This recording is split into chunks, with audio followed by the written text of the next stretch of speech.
السلام عليكم الجناي العزاز. حارة ولازم نلقحن عن الصدة وهاي. يعني قد فكرت انه لقحن بالليل هيك يعني ب 12 ب 11 يعني شوي جو حلو بارد كاسر. لقحن من لقحن ونخلص اسوي الخلطة اللي سويتها مرة اللي نشرتها الثوم والليمون. هسه الثوم والليمون هسه رتب لكم اياها شلون اسويها. كلش قوية، الله شاهد كلش قوية. مدة 5 ايام تنطيهم حمام يصير نشط. وانت تحبه الطير اذا صار نشط ويطير ويطفر منا ومنا، انت تحبه يعني يصير لك واسي للحمام. خاشوقه مال شاي، خاشوقه مال شاي بدبه مال ماي يعني لتر بدبه لتر.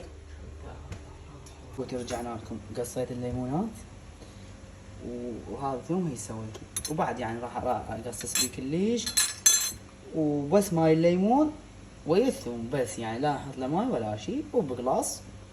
وكل دبه جبت لهنا حتى معصارة. شلون هاي؟ استغفر الله. خلنا نعصر الليمون.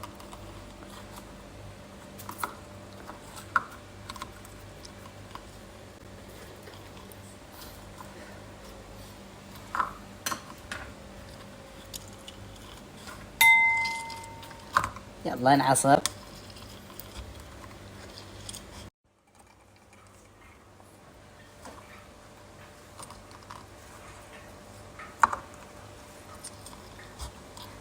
خلينا نخلص.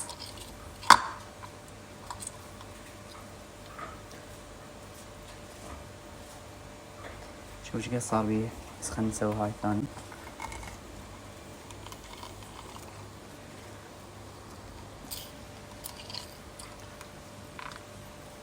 والله خوش كمية مالت لومي. بعد عناء مع اللومي. لوم اخضر استغفر الله. هذا الماي مالت اللومي.